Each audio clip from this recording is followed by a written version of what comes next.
Hello friends, नमस्कार दोस्तों। नमस्कार।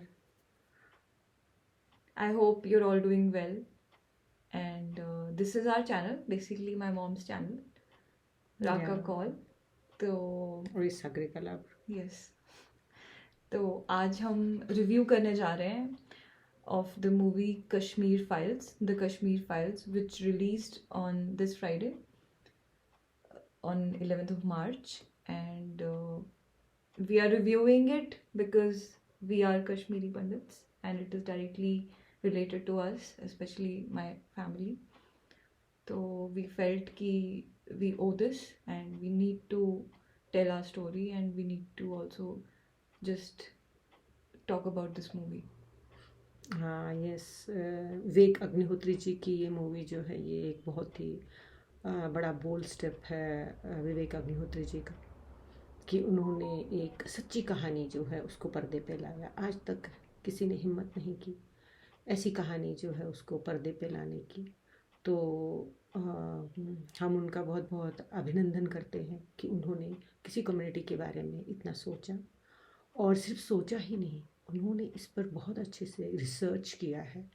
और एक ही मतलब कहानी को लेकर उन्होंने कुछ कुछ खास घटनाएं जो हुई थी वहाँ पर, जिनके कारण से वैसे हालात बने कि कश्मीरियों का जेनोसाइड के लिए जो हालात क्रिएट किए गए, तो उसको बहुत ही सुंदर तरीके से उसको उन्होंने इस मूवी के लिए मतलब बनाया है। इस मूवी के लिए तो बहुत ही बधाई जो है उनको हो इस मूवी को बनाने के लिए।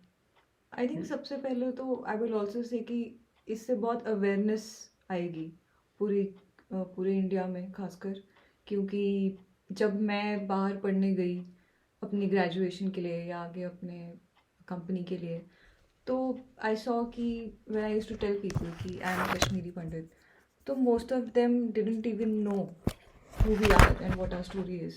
So I think first of all thanks to him कि उन्होंने इतनी awareness create करी and the movie is doing really well already.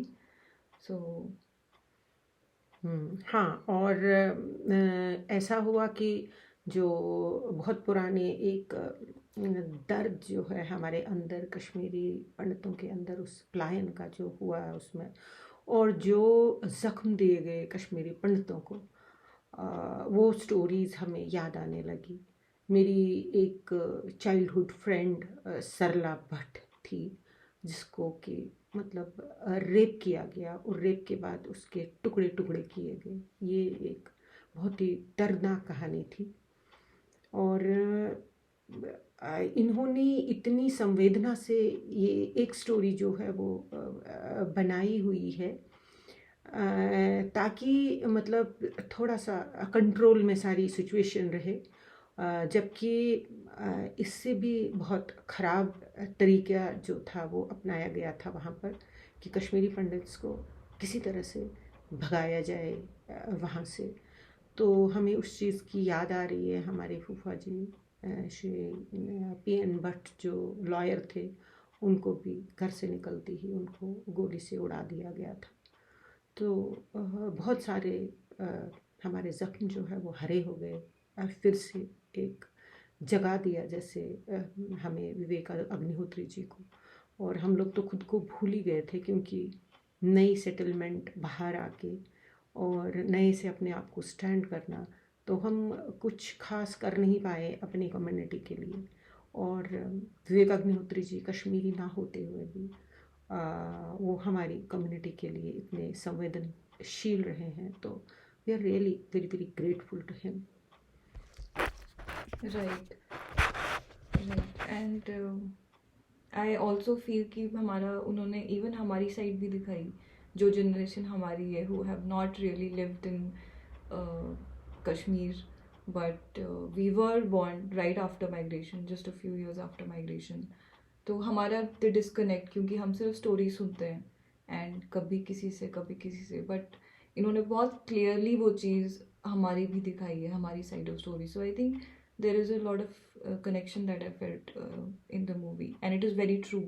There's a very real connection that he has shown. He has not exaggerated anything, or he has not किसी भी चीज़ को बहुत down भी नहीं किया है. आई थिंक बहुत अच्छे से इन्होंने दिखाया है। हाँ, बहुत ही बैलेंस किया है उन्होंने सारे इवेंट्स को। और जब इन्होंने ये पुष्कर नाथ जी की जो कहानी इसमें सुनाई है, और अनुपम खेर ने तो बहुत कमाल की एक्टिंग की है इसमें, क्योंकि वो कश्मीरी पंडित खुद हैं, तो उन्होंने उस दर्द को अपने अंदर जो है वो लिया हुआ है, और वैसे भी वो बहुत ही अच्छे एक्टर Yes, I हैं। think the dialogues were really good. बहुत impactful थे. They were very strong, and there were a few lines जो उन्होंने like रल्यू सल्यू या गल्यू, which means that either you get converted or you run from here or you will die. तो ये उन्होंने 3-4 बार repetition में दिखाया, सो दैट कोई भी व्यूअर जो वो मूवी देखने जाए ही शुड रिमेंबर इट, कि this was one of the reasons, and कैसे उन्होंने भगाया है कश्मीरी पंडित्स को वहाँ से। और दूसरा डायलॉग भी था कि मतलब we want Kashmir without men but with women, तो तुम्हारी बहनें और तुम्हारी मतलब महिलाओं के साथ हम यहाँ पर रहना चाहते हैं। तो इस तरह से तो कोई भी कम्युनिटी जो है वो कैसे सह सकती है इस बात को, अपने स्वाभिमान को वो कैसे छोड़ सकती है। और इस तरह से उनको मतलब टॉर्चर किया गया उनको, कि उनको किसी भी तरीके से बस कम्युनिटी का जेनोसाइड जो है वो किसी तरीके से करे। और एक बहुत ही रिवेंजफुल एंड जिसको हम कह सकते हैं कि प्लान्ड सारा बहुत प्रोग्राम था। So all were ready with those things, attack करने के लिए, और सब कुछ जिनको फोर्स किया पलायन के लिए। और पुष्कर नाथ जी ने उसमें बोला है पलायन के बाद कि अगर यही बात जो है जब तक हमारे साथ दूसरों के साथ होगी नहीं, तब तक हम उस दर्द को नहीं समझ सकते हैं। तो हम कोई बता नहीं सकते थे पहले कि क्योंकि इवन अगर हम घर में भी, मैं बात करती थी बच्चों को कि भाई वो डर के नहीं आ गए, हम वहाँ पर ऐसी परिस्थितियाँ क्रिएट की गई हैं, तो शायद उनको विश्वास नहीं होता था। तो ये इस मूवी ने बहुत आसान कर दिया, और इनको पता चला कि कश्मीर में बिल्कुल हुआ क्या है। सही है, क्योंकि कई बार मेरे दोस्त भी मुझे बोलते थे कि तुम्हारी शायद कम्युनिटी ही बहुत वीक है जो भाग के वहाँ से आ गए। एंड कभी कभी even I used to feel कि शायद मे बी बहुत एजुकेटेड कम्युनिटी थी, so maybe they didn't want to fight. But when I saw the movie and जितना भी मैंने सुना था, तो it was a plan, and they were trained for it for a long time, कि हाँ अब हम इस दिन अटैक करेंगे। क्योंकि उस टाइम पे there is also lot of history involve, क्योंकि उस टाइम पे काफ़ी कंट्रीज, इवन जो सोवियत यूनियन था वहाँ पे भी कोलैप्स हो रहा था। तो दे फेल्ट कि हमें सच में फ्रीडम मिलेगी, एंड दे जस्ट वांटेड वहाँ पे अपना ही एक उनका नेशन बन जाए। और मीनवाइल इस मूवी में तो मतलब बहुत ही अच्छे तरीके से बहुत सारी चीज़ें, हिस्ट्री कश्मीरी पंडित्स की, और कैसे पहले वहाँ कश्मीरी पंडित ही थे, and it was a seat of literature, it was a seat of art, और कैसे के लोग वहाँ पर आते थे, और कैसे फिर धीरे धीरे कन्वर्शन हुआ है, कैसे पंडित्स पर एट्रॉसिटीज़ हुई हैं, और वो सारा जो है वो एक कन्वर्टेड ही है। जो कश्मीरी पॉपुलेशन है, it is a converted population. और उसके बाद कैसे अब जो थोड़े से बचे थे वहाँ पर, तो उनको भी कैसे निकाला जाए। तो पहले तो ये पॉलिसी तो चली थी पहले से ही, क्योंकि कश्मीरी पंडित को जॉब के लिए कट थ्रोट कंपटीशन था। मेजॉरिटी जो थी वहाँ पे माइनॉरिटी बनी थी जॉब्स के लिए, और जो माइनॉरिटी थी वो उनको जॉब्स नहीं मिलती थी, क्योंकि वो तो मेजॉरिटी वाले लोग थे।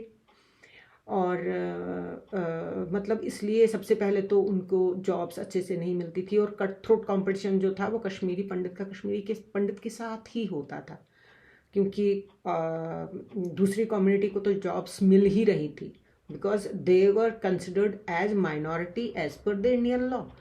और जब ये एट्रॉसिटीज़ हुई कश्मीरी पंडितों पर, जब ये हो रही थी, तो सारी गवर्नमेंट जो थी वो साइलेंट थी। बार बार उन्हें बोला जा रहा था कि कश्मीर जल रहा है, कश्मीर के लिए कुछ करिए। और ये मूवी में बड़ा क्लियर दिखाया हुआ है कि सेंट्रल गवर्नमेंट ने उस समय सुना ही नहीं, उन्होंने बिल्कुल, दे वर टोटली इंडिफरेंट। और जो स्टेट की पॉलिटिक्स थी तो वो तो वैसे भी उस समय चुप ही थी। वो तो हमेशा ही चाहती ही थी वो कि जेनोसाइड को तो वो सपोर्ट करते ही करते थे। उन्होंने एक और बात कही थी वहाँ पर कि जब कश्मीरी नेता जब दिल्ली पहुँचते हैं तो दिल्ली में वो नेशनलिस्ट होता है, जब जम्मू पहुँचते हैं तो जम्मू में कम्युनिस्ट बनते थे, और जब कश्मीर पहुँचते थे तो कश्मीर में वो कम्युनलिस्ट हो जाते थे। तो वो चीज़ें जो है वो इन्होंने बड़ी बहुत अच्छे से दिखाई हैं, और इसके अलावा भी बहुत सारी बातें हैं और आई जो थिंक कश्मीर की ये बात हिस्ट्री कि अलग। कश्मीरी पंडित्स ने कभी उनको सप्रेस किया है, तो do you think that is true कि उनको हाँ, नहीं सप्रेस? देखिए ना, कश्मीरी पंडित था ही माइनॉरिटी में, क्योंकि इनको लगता था, बहुत सारे लोगों ने मेरे को भी बोला कि कश्मीरी पंडितों ने उनको सप्रेस किया है। That's not true. Kashmiri Pandit कर ही सकता कैसे सप्रेस है, क्योंकि वो तो खुद ही माइनॉरिटी में थे। एंड मोर ओवर कश्मीरी पंडित ने कभी बंदूक तो उठाई नहीं, और कश्मीरी पंडित तो हमेशा इंडिया के साथ ही रहता था। कश्मीरी पंडित तो ऑलवेज वुड से कि that I am an Indian. तो इसलिए वो कैसे कर सकते थे। और हमारे पास बंदूकें नहीं थी, उनके पास तो बंदूकें थी, उनके पास ये असला था सारा, उनके लेटेस्ट पास टेक्नोलॉजी। एड थी, उनके पास जब जब हमारे पास मोबाइल्स नहीं होते थे तो वो सैटेलाइट्स के थ्रू काम करते थे। तो क्या ये सब कुछ पता नहीं था सरकार को? लेकिन सारे आंखें मूंद करके बैठे हुए थे। तो ये अभी स्टोरीज जो है वो इन्होंने लाई हैं। एंड उन्होंने ये बात बहुत बार रिपीट करी है कि जैसे हम हमेशा बोलते हैं कश्मीरी पंडित एक्सोडस, तो उन्होंने कई बार बोला कि no, this is not an exodus, this was a genocide. तो ये आप भी कई बार बोलते थे। हाँ, मैं भी बोलती मम्मा हूँ वुड कि keep repeating this at home कि हाँ, नहीं, that it is is a a- genocide, and I हाँ, would be why are you saying such a negative word. But अब देखा एंड पढ़ा तो हाँ, क्योंकि हमारा कल्चर ख़त्म हो गया है, हमारे बच्चों को खाना खाने का पता नहीं है, अब धीरे धीरे हमें भी पता नहीं है। तो हम भी जहाँ जहाँ गए हम वहीं के हो गए। एक जो हमारा कल्चर अलग से था। देखिए, जब अपनी लैंड छिन जाती है, अपनी लैंग्वेज छिन जाती है, तो वो कल्चर जो है वो उसमें दूसरे जगह पे वो फल फूल नहीं सकता है। वो कल्चर उसको बहुत मतलब बहुत मेहनत करनी पड़ती है उसके लिए। या तो मतलब एक जगह पर ही हम कम से कम सैकड़ों इकट्ठे हों, तो तब एंड जाके बात हो एंड वी कैन सकती not go back any day, है। Yes, like it is very difficult. क्योंकि मोस्ट पीपल आर लाइक उनके गांव होते हैं, चलो कभी तो जा सकते हैं वहाँ पे जाके जो भी कल्चर उनका है उसमें वापस वो मिल सकते हैं, बट हमारा कोई गांव नहीं बचा, अब हम वापस नहीं जा सकते। हाँ, और नहीं, और कोई होप है भी भी नहीं, नहीं। हाँ, होप भी होप भी नहीं है। नहीं है। जो किसी किसी की बची कुची प्रॉपर्टी थी तो थ्रो अवे प्राइस पर किसी ने बेच दी। अब बोलते हैं देंगे, क्या देंगे कोई पता नहीं है। और क्या कश्मीरी पंडित वापस जाना चाहता है? दैट्स वेरी वेरी क्वेश्चनेबल, क्योंकि अब बच्चे तो पता नहीं कहाँ कहाँ पहुँच गए हैं। But it's okay. जैसा अब परिस्थितियाँ हैं, या क्या होता है क्या नहीं होता है, फिर भी ऐसे लगता है कि शायद ये गवर्नमेंट शायद कुछ सोच रही है या कर पाएगी। तो लेट अस होप। लेकिन जहाँ तक पिक्चर की बात है, मूवी की बात है, ये बहुत सही सही बहुत अच्छी मूवी है, बनाई बहुत है, अच्छी एंड movie है। देखने में बहुत अच्छा है, स्क्रीन प्ले, एवरीथिंग, डायलॉग्स जो है सब कुछ बहुत अच्छे हैं, एंड आई डोंट थिंक उन्होंने कोई भी रेडिकलाइजेशन दिखाने की कोशिश करी है। हाँ, बिल्कुल भी नहीं। और उन्होंने जो ट्रूथ है वही काफ़ी हद तक दिखाया है, एंड बहुत, I think this is a great movie. And आपको भी देखनी चाहिए। यस, आपको भी देखनी चाहिए। आपको भी पता चलेगा, स्टोरी पता चलेगी कश्मीरी पंडित्स की, और कैसे प्लान हुआ है अपने ही इसमें, अपनी ही कंट्री में हम कैसे अभी तक 32 साल तक ऐसे रिफ्यूजी बन के रहे हैं। हमें कोई पूछा नहीं है। कैसे लोग टेंट्स में रहे हैं जम्मू में, कितनी मुश्किलें उन्होंने उठाई हैं। जो इतने ठंडे इलाके से आए हैं वो सांपों और बिच्छुओं के बीच रहे हैं, कितने सनस्ट्रोक से मरे हैं। मैक्सिमम कश्मीरी पंडित्स में डायबिटीज़ है, हाइपरटेंशन है, कैंसर है। तो कितने लोग मरे अभी, इवन कोरोना में कितने ज़्यादा, सबसे ज़्यादा जो है, अगर जम्मू में हम टॉल ले लेंगे तो it was the Kashmiri Pandit, because उनकी मेंटल एगनी जो है वो बहुत ज़्यादा है, और डिप्रेशन में वो बहुत है। तो इसलिए हम आपसे ये विनती करेंगे कि आप भी ज़रूर ये मूवी देखिए। और once again I congratulate the courage of ये Vivek Agnihotri ji. I congratulate him for being so brave and so bold to make this film, and really we feel very very grateful to him. तो कितने stars देंगे हम out of 5? 10 5 में से तो 5 out of 5 out of 5. 5 out of 5.